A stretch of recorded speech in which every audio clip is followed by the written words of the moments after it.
Caitlin Clark heads to the Gainbridge Fieldhouse free throw line on Tuesday night, May 19. Her head coach reaches out and takes hold of her arm. Caitlin Clark tore her hand back on national television 12 hours prior. Caitlin Clark was named Grand Marshal of the 110th Indianapolis on the same Tuesday morning. Motorway Speedway, Tamika Catchings, Larry Bird, Reggie Miller, and the most prominent resident of the city have all been given the position. The city of Indianapolis, which has never given a player a fever, gave her a given mic in the morning. Her coach took hold of her arm.at night, taking the vast panorama behind the fever seat. Kelly Krauskopf is seated in 2 rows. Beside her is Amber Cox. The architect watched data for 5 nights. In front of 350,000 spectators in Indianapolis. Caitlin Clark approaches the 33 participants at Motor Speedway on Sunday, May 24, as they are instructed to start their engines on the winning podium.it is the biggest sporting event in the globe in a single day. It's not poor coaching. December 15. Tuesday morning, 1999. May 19, 2026. May 19, 2026. May 24, 2026, Tuesday evening. On Sundays, the same hand runs the automobile. We'll succeed. Let's talk about Indianapolis real, since this isn't a marketing favor. Tuesday morning statement.it is not a publicity stunt to stand on the winning platform, the most frequently cited motorsport. The Grand Marshal of the Indianapolis 500 gives the order. In honor of 110 years of tradition, drivers, turn on your engines. The residents of Indianapolis are listed. Peyton Manning has been given the microphone by Motor Speedway. Larry Bird, Reggie Miller, and others, Tamika Catchings, the best player at Indiana, Alex Rodriguez, and Derek Jeter. Thrice in the previous 2 decades, fever subsided. For her second season as a professional, 23-year-old Caitlin Clark has moved to Indianapolis. Her own head coach decided that she might be physically handled on the sidelines the next Tuesday. Now think about what Indianapolis actually managed to achieve. The Indiana Fever was not contacted by the Indianapolis Motor Speedway. They were not required to. Gainbridge's face is Caitlin Clark. She represents Eli Lilly. She represents the city. IUPUI identified her. On Tuesday morning, that became official. Additionally, another thing became clear. Tuesday evening. At this point, it becomes unpleasant. This was an enduring touch. It wasn't a gentle prod. As that grabs video demonstrates, this was not the fluctuating intensity of the game. Caitlin Clark was on her way to the free throw line while watching the national television broadcast of the game. Stephanie White extended her arms and took hold of Caitlin Clark's arm. Caitlin Clark pulled her hand away. Take a look at Stephanie White's face. When that occurs, that's not the face of a coach offering guidance while participating in the game. That's the appearance of someone who has just learned that her player rejected her in front of a nationwide audience on video.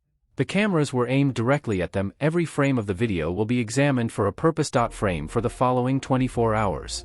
The question is there on every fan platform's comment thread for a purpose, since our league does not have a coach. Would never sign such a player, not since the last basketball game for Indiana. The coach was unemployed for 3 years in 1997 following a player's touch on camera. There is no contrast with Stephanie White to Bob Knight. Remember that playing basketball in Indiana is not required. However, Stephanie's music isn't a narrative. Stephanie is the white symptom. White. There are 2 rows behind the Fever bench, Amber Cox and Kelly Krauskopf. Sitting next to one another, not in a nice packaging, nor behind the curtain, make 2 rows of dots sufficiently close together. To the bench to listen to the conversation, get close enough to witness Caitlin Clark severing her hand. The president is Kelly Krauskopf. Of the Indiana Fever's business and basketball operations, the general manager is Amber Cox. The Krauskopf has complete control over the basketball game operation. Cox is in charge of the daily operations. In November 2024, Krauskopf employed Stephanie White. Krauskopf was in favor of the offensive. Stephanie installed the system. White. Krauskopf was pleased with the employees in her immediate area. The coach grabbed Caitlin. Kelly Krauskopf hired Clark to appear on national television. Kelly Krauskopf was inside the structure, observing it from 2 rows above as well. She remained seated as well. It's not a coincidence. It's a portrait. The person who invented the Indiana Fever. Seen her own brainchild fall apart in front of everyone while seated in the grandstand. Her employer received a call from her fame. She sat motionless in response. The tension is here, but with the Indiana Fever, this wasn't always the case. Kelly Krauskopf made the choice that eventually wired this organization 26 years ago. For everything that has transpired since then, Stephanie White's visit to Indianapolis is recalled by devoted Fever supporters. On December 15, 1999, before the Fever had ever played a regular season game, she was selected in the expansion draft. Sandy Brondello was drafted by Indiana and then dealt to the Miami Soul in return for Stephanie. The Brondello for White trade was Kelly Krauskopf's first player acquisition as the Indiana Fever's general manager. Years later, the Indiana Fever inked the biggest contract in women's basketball on Tuesday night, May 19, 2026. Kelly Krauskopf, the coach, witnessed the player's arm during that encounter and made history. Furthermore, the Toronto Tempo is now. Kelly Krauskopf, the coach, gave up being built by Sandy Brondello in that same conversation. Olaf Lang has been responsible for her front desk right away. The Tempo, a club built on her playing style, would compete in the WNBA the next season. Tonight, watch any video that features Caitlin Clark and read the comments. Fans consistently choose Toronto. When questioned on where Clark ought to be traded, they are not inquiring as to whether Caitlin ought to be exchanged. 26 years ago, one transaction was struck by Kelly Krauskopf. As a result, 2 franchises were established. The acquisition is one of them. Of franchises, the other is the part that fans of Caitlin Clark want her to play on national television. 4. Then the back of Caitlin Clark. Had previously had back problems. She doesn't have enough time to carry it out. Kelly Krauskopf, Stephanie White, and the Fever's training staff are all aware. A back injury sustained by a player is not accepted as her own head coach, as a musician, as a teammate, or even as a stranger on the street. Tonight at the free throw line on national television, every Indiana Fever fan should be troubled by this. A well-known person with a back injury can be protected by this team. We have 2015 receipts from Tamika Catchings. The best player in Indiana Fever history battled a persistent back issue during her final season. The company also put in place a rule that prevented her from knowing more than 26 minutes per game.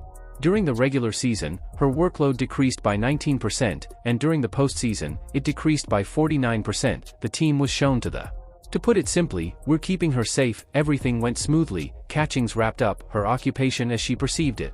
FIT.in addition, Stephanie White was the Indiana Fever's first-year head coach in 2015, thus this represents the team's failure to clarify today. She did just that. Tamika Catchings was immediately shielded by her. She can do it. She simply decided against doing it for Caitlin Clark. Indianapolis is already aware of one more aspect of thing, even though the Indiana Fever couldn't comprehend it. Examine it. The identical Indianapolis Motor Speedway. Twice named Tamika Catchings the Indianapolis 500 Grand Marshal, the city recalls what magnificence.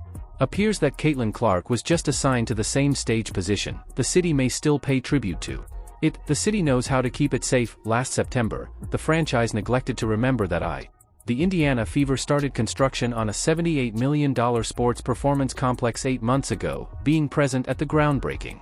According to Kelly Krauskopf, it will raise the bar for female athletes, the biggest training center.